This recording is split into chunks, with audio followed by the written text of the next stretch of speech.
Welcome to this episode of InvestU. Today we're going to be doing analysis of the Foot Locker stock, which is traded on the New York Stock Exchange as ticker FL. So the parent company Foot Locker has a number of stores that it operates. One is Runners Point, Lady Foot Locker, Kids Foot Locker, and Champ Sports, and of course the Foot Locker store, which we all know. So a bit of basic stock info about Foot Locker. As mentioned, the ticker is FL. It's traded on the New York Stock Exchange. This analysis was performed on the 23rd of April, 2020.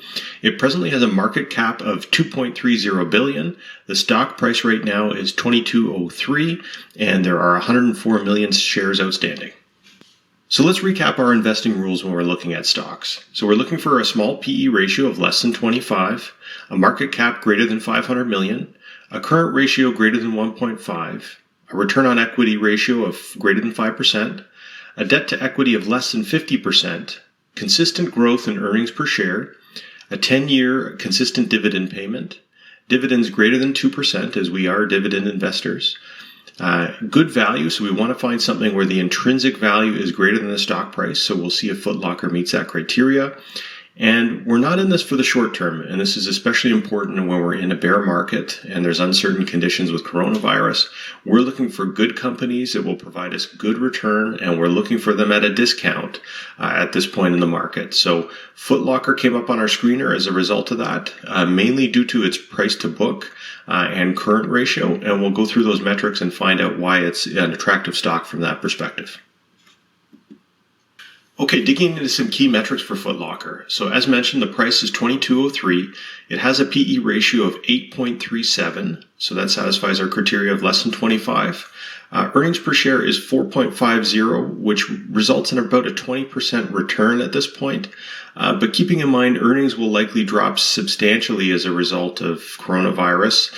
Foot Locker does depend on a lot of foot traffic going through the stores and sales in person versus online sales. So we'll dig into that as we go through some of the annual report risks. It has a dividend yield right now of 6.52, which is attractive, and it has consistent dividend growth, which we'll get into. A price to book of 0.95, which is why this came up on our screener as mentioned. So our margin of safety is 104%. So what that means is from a overall equity perspective in terms of what's in the company, there is more equity than the stock is traded at right now. So when you look at Benjamin Graham's style of investing, this is definitely something we want to be looking for. It doesn't necessarily have to be greater than 100%, but this margin of safety gives us confidence as an investor that even if this company was on trying times, which we are in right now, it still does have quite a bit of value on its book. It has a debt to equity of 0.25, return on equity ratio of 20%, a current ratio of 1.99, low EV over EBITDA of 4.09, and generally it is correlated to the S&P 500, though it is not part of the S&P 500 due to its market cap. It's 0.44 in terms of the correlation, and if you're looking for other stocks that are correlated to this in the S&P 500, Walmart is one, Tesla is one, that and a lot of other, I'd say, grocery style big box stores, Target, that is a lower correlation to Foot Locker. Okay, so looking at the dividend per share, when we go back out through 2018 and beyond, we see good, consistent dividends per share up through to present time. Again, I think there is some risk that they wouldn't pay out their dividend given that there are issues with earnings, and we'll get into some of those risks that I'm referring to. But in normal times, definitely a solid track record for dividend payout. From a dividend coverage perspective, what we want to see is that the earnings per share can cover off their dividend. If we have a high-paying dividend company and their earnings per share do not cover off their dividend, then we're worried that really they are trying to pay out to their shareholders and preserve that dividend, but that's not sustainable over the long term. So as we go back through the quarters, really there is not too much of a concern for dividend payout other than potentially a little blip on Q1 2018 where there was a loss. But when you bring that up to an annual perspective, there is sufficient coverage from an earnings perspective to pay out the dividends. So, we're not concerned about that 6.5% dividend in the long term. In the short term, we might be concerned about that. So from a value over time perspective, we see very consistent revenue from 2010 out to 2019. Net income is fairly consistent, even though we have seen some revenue growth. It has been, I'd say, trending upwards in the past little bit. From a total asset perspective, generally it's flat, other than the fact that it has climbed up in 2020. From a liabilities perspective, we see this going up and we see the debt going up. But the other positive thing we see if we go back a few years is generally we see a decline in the number of shares outstanding, and we see a continued trend there. So Foot Locker is buying back stocks, and that's a positive sign, because that generally means that the company itself is seeing them as being undervalued on the market right now. Total shareholders' equity is being pretty flat. You have a little bit of growth over the past little bit. Debt to equity is fairly consistent, and we have a high current ratio, which means that they're able to cover off their short-term debt obligations. Consistent earnings per share growth, which is what we want to see. Consistent dividend payout, which is great. And ultimately, the book value is climbing, and right now we're sitting at about $22.75 for the book value per share, which covers off more than what the stock is worth at this point. So as part of our stock screener, we do a comparison to our peers in the market. And this is available if you shoot us an email, and I'll put our email address in the show notes below. We'll give you a free copy of this stock screener, which looks at various APIs and does some comparisons with this stock to its competitors and peers in the market.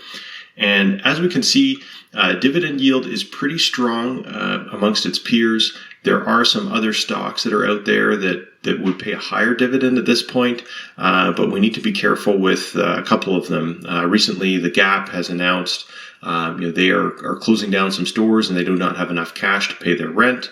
And we're ultimately worried that some of these retail stores might be of risk. So if we are going to find a retail store and make a sizable position there, we want to make sure that they do have a very good current ratio at this point, and they're able to cover off their obligations. This has one of the highest earnings per share amongst its peers. From a PE ratio perspective, it does have the lowest PE ratio amongst its peers, so that is something that is attractive. From a return on equity perspective, the short-term return on equity is, I'd say, closer to the average, maybe on the lower end of side. But we'll dig into that a little bit more, and we'll figure out through the annual reports why this may be. It has an excellent price to book, and I'd say it's in the top quartile amongst its peers. Great current ratio, a really good debt to equity ratio, especially being in the retail sector of things, and a good quick ratio. And I will say it's really important to compare these key metrics to your peers.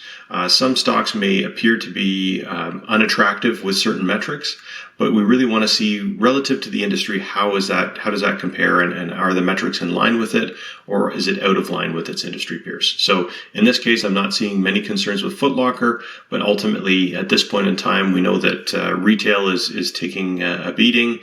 They're having problems paying rent. A lot of companies have furloughed their employees. So we'll dig into this a little bit more with Foot Locker and see if they're following the same trend. Okay, so we're going to do an intrinsic value calculation. So what we've seen over the past few years is the growth from a net income point of view is about 5.85%. We discount this at 10% and a growth rate in perpetuity of 2%. And using the free cash flow from 2019, we arrive at a share price for the intrinsic value of being $49.17. So we see with a share price of around $22 right now that it is trading at a discount relative to its intrinsic value. Okay, digging into the annual report to look at some positives and negatives. So one huge positive for Foot Locker is the stores are becoming more efficient in terms of sales per square foot year over year. And I believe what they're focusing in on is stores that are making a good profit and they have good sales for their region. They are also expanding their e-commerce and direct-to-consumer sales. So right now it accounts for 16.1% of sales, and it's growing at a 5% rate. Especially in this day and age where people aren't necessarily going out to stores to buy shoes. It's good that they have a channel that they're able to execute on, and they have developed that platform. So that helps mitigate some of the risk where they're not getting that foot traffic into the stores right now. Their growth is focused on expansion in international markets. And as we'll see in the next slide, when we're looking at stores that are increasing in volume, it's really focused around markets outside of North America. So from a corporate overview perspective, the executives are cutting salaries by an amount of 40%, and that was announced in the 8K report on April 22nd. They're going to be furloughing their employees starting April 26th. So that will definitely help in terms of their expenditures on their books. They are really focused on one key relationship with one of its suppliers, and that's with Nike. So they do mention from a risk perspective that Nike does have 71% of their inventory. So that is a key relationship that they want to maintain over the years. Footwear accounts for 83% of total sales. And I threw that out there just to consider. Personally, I find it's very challenging buying footwear online, and I find that you're not quite sure if the shoe is going to be comfortable. You may want to return it, especially in this day and age. Maybe that's a bit of a risk when we're trying to see if online is going to be able to pick up the volume. I'll leave it for you to make that judgment, but with it being 83% and so high and not other gear, I see that as being a risk. Strong dependency on foot traffic. So it's 83.4% of sales is covered off in in-store sales. We know the foot traffic's not going to be there right now, so it'll be interesting to see how their earnings are impacted and to see if it really does have an 83% impact on their revenues as they go through these quarters where stores are shut down and people are self-isolating. And as mentioned in the previous slide, the number of stores are shrinking year over year, with the exception of Asia, which is where they're focused on for their growth for the company. What this means too, based on the previous slide, is stores are getting more efficient from a sales per square foot perspective. So they're closing down some stores with lower sales and ultimately keeping the stores that are having higher sales. So that's a positive thing from an efficiency point of view. And from a growth perspective, they do acknowledge that really their target for growth is the international markets. So going back to do the intrinsic value calculation, as mentioned, our growth rate is 5.85%. It's discounted at 10%, and growth rate in perpetuity is 2%. And using the 2019 free cash flow, we result at an intrinsic value of $49.17. And in summary, we like the Foot Locker position. It does have a good price to book, so the margin of safety is there. We do have a smaller position in our portfolio with Foot Locker, and I think if you're interested in having a retail position, this will be a good one. I'm not sure that it's fully hit the bottom yet. I'm sure we'll see some impact for earnings per share in the future quarters, and how that is going to be played out throughout the year remains to be seen. I think there's some risk here because I think we would view Foot Locker as having products that aren't necessarily required for day to day. It is something that is a bit of a luxury. Some of the shoes that they carry in terms of Nike are quite expensive, so they could be taking a hit in revenue as a result of that. Thanks for tuning into this episode of InvestU. As mentioned, feel free to shoot me an email at valueinvestu@gmail.com, and we'll send you a free copy of our stock screener. And please click subscribe below and check out our future videos.